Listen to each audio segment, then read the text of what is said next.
Hi, my name is Anne. Thanks for joining me on Art on the Creek. We're here in my home studio in Parker, Colorado, and I'm really happy that you're here today because what we're going to do is a little bit of trial and error, some experimentation on mixing multi-pigment colors of our own.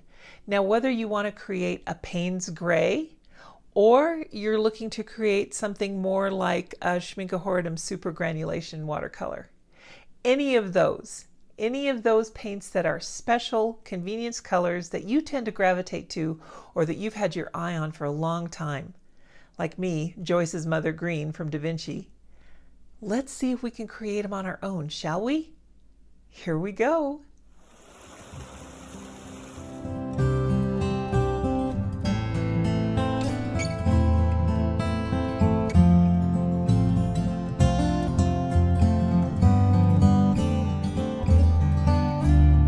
Well, here is kind of how it all got started.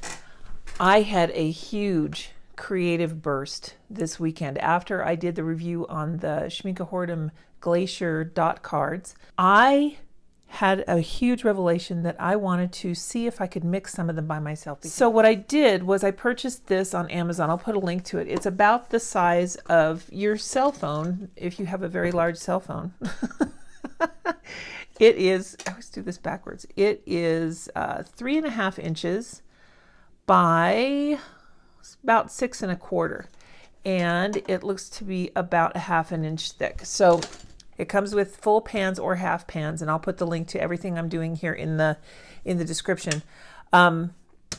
I really like it. I'm not sure how portable it's going to be though without maybe putting a rubber band around it to protect the pans in there. And it also comes with little adhesive magnets. You could also use glue dots to put the paints down. Lots of ways around it. But that's what started this whole thing was I had this 20 full pan palette that I really wanted to have. I really wanted to take full pans with me. And I like the size of this when I go on plein air. So I thought this would be nice. And I like that it's metal because I have an easel that's magnetic. So that's what started this whole thing.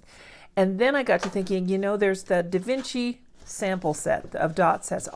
I really love using sample sets to decide if it's a paint that I want to invest a full tube, purchasing a full tube rather. So these particular DaVinci dot cards are packaged on like this kind of an egg carton material, and it just made it a little difficult to really assess a good opinion because when I had my wet brush in there, the paper's so absorbent that what it really did was prevented me from getting different viscosities of the paint. So I was only able to layer one level of viscosity, if that makes sense. Like I couldn't go in with a real rich version of the pigment. I could only go in with whatever thinness I could get from this little dot card sample. One of them is in here, this Soul Shine, and it's a PO62 and a PY97. So I'm looking at these going, okay, that's two pigments. This one we've got a lilac permanent and a lavender permanent, and they are three pigments here. Oh, excuse me, the lilac's three pigments: PV19, PB29, and PW6, and then the lavender is a PV15 and a PW6. Now, a lot of these I didn't have the exact pigment, but I did have something very close. So I was able to come up with some really fun things, and I just wanted to share them with you. Joyce's Mother Violet. Joyce Hicks is one of my favorite artists.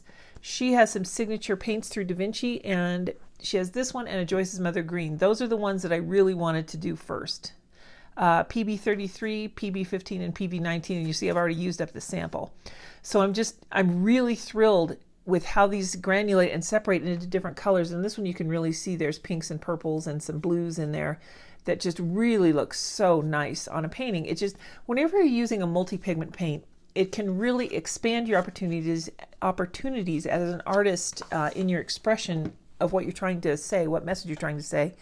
Because when you have these multi-pigment paints, they will granulate and disperse naturally, and it will just give your painting that much more depth and dimension that you really can't create with a paintbrush.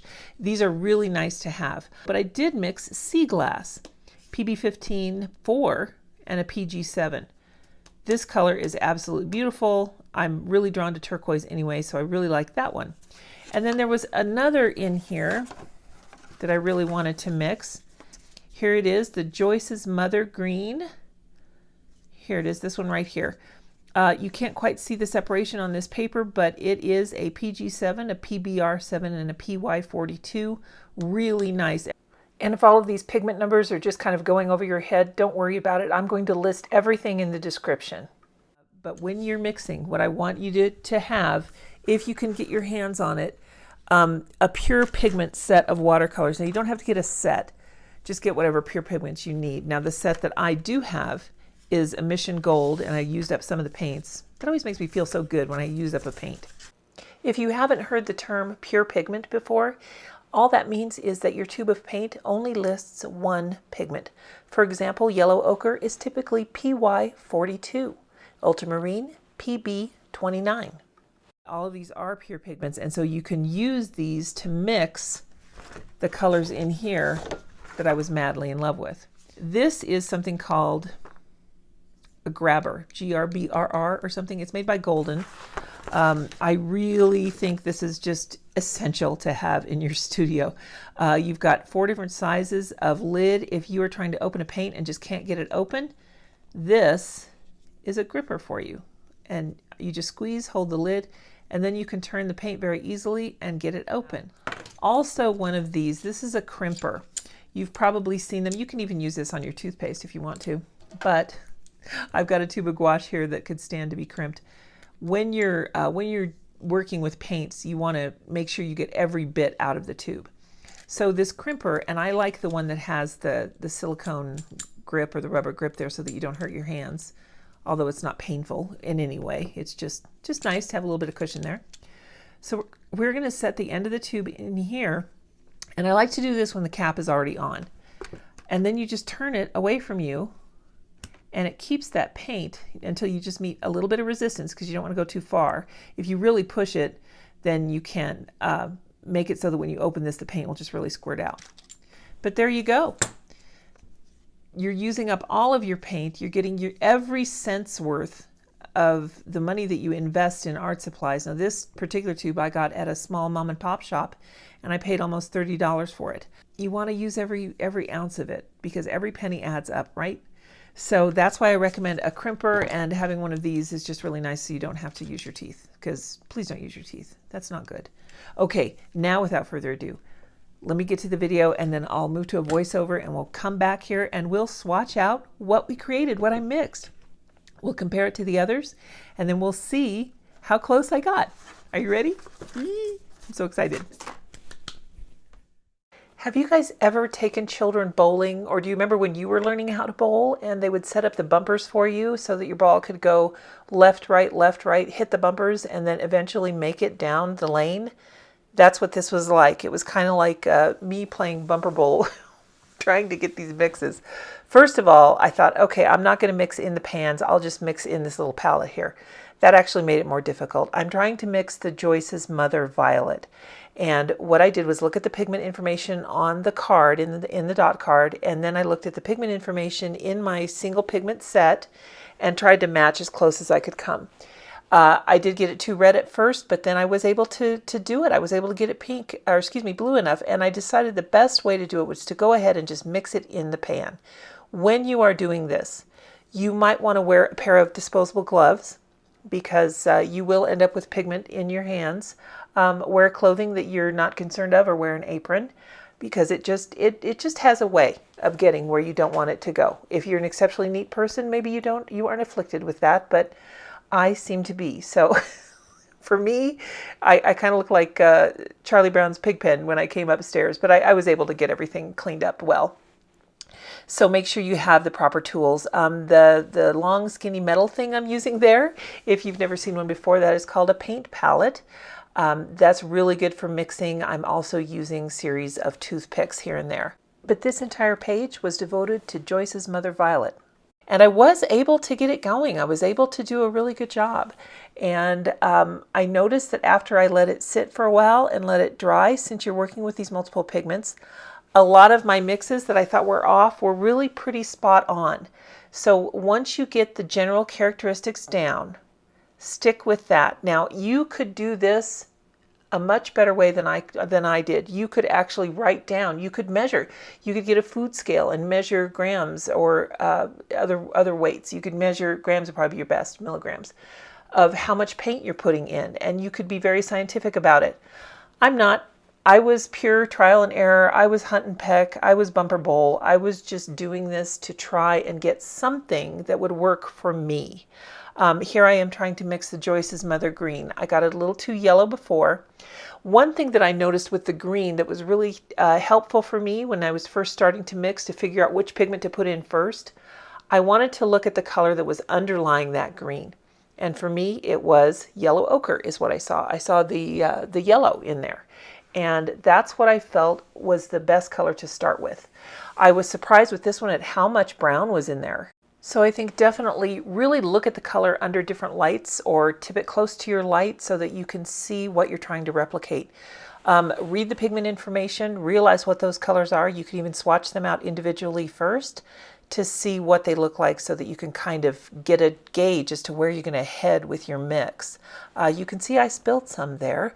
I had it in my left hand and was reading something over my right shoulder and dumped a bunch of it out. So do be careful. This is not for the faint of heart.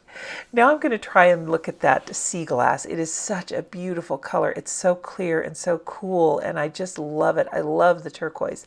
This one was pretty easy to mix.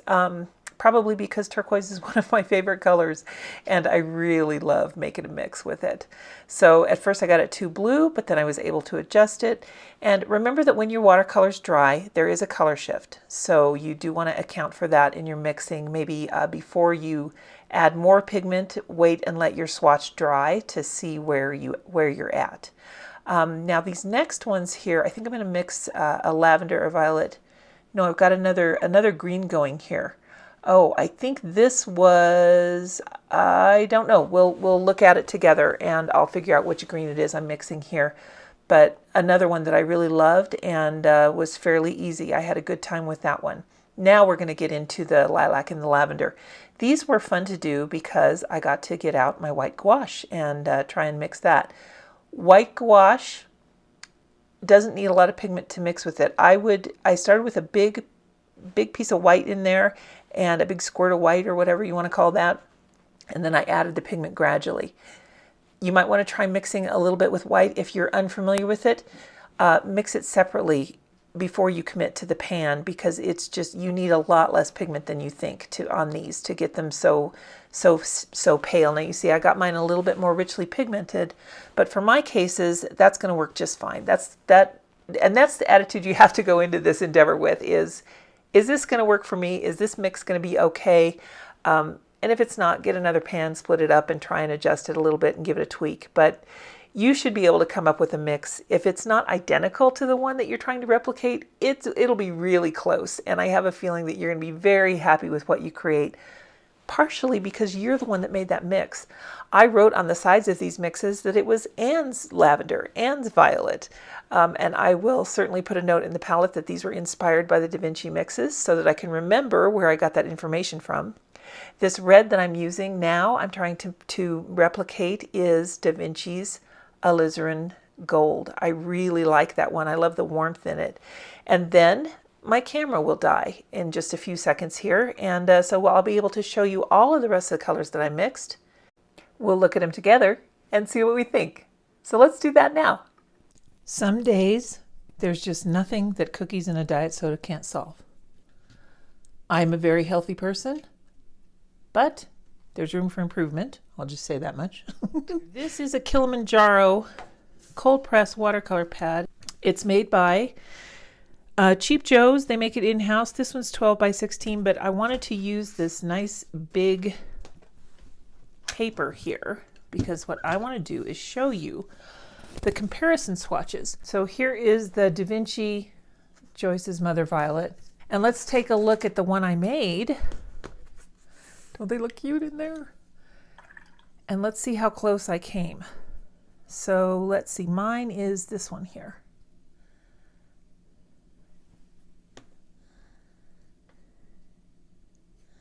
At first glance, it's not quite the same at all, but it does dry really nicely. I'll just whip through the rest of these here. This is the Joyce's Mother Green and my green, and then we have Denise's green and my green. The Sea Glass, my Sea Glass. Soul Shine, my Soul Shine. Alizarin Gold and my Rose Gold, I'm calling it. The Payne's Gray and my Gray. and then I've got the lilac, my lilac, and lavender, and finally my lavender. Now, here's what I did with my my little portable palette here. I kind of want to take this with me plein air, so I wanted to have these swatches available for me, and I will just keep this in the tin. I'm going to still have to let these cure for a few days because they are taking their time.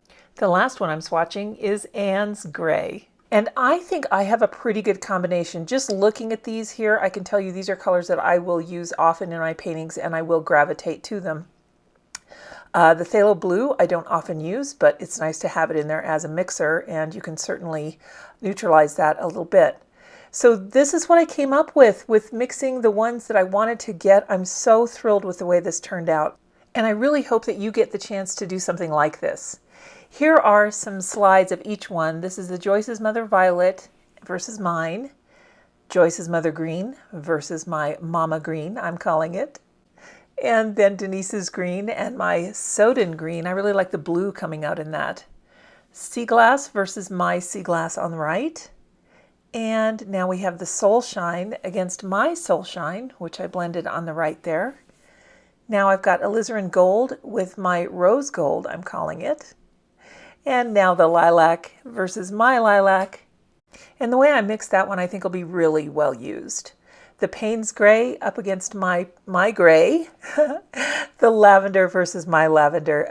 Again, not identical, but ones that I will definitely use. You guys, thank you so much for hanging out with me today. I really hope that you enjoyed this mixing extravaganza, and I hope that it's inspired you to create some of your own fun mixes that maybe you've been coveting. You might already have the ingredients to make your own. Thanks again, guys. We'll see you next week.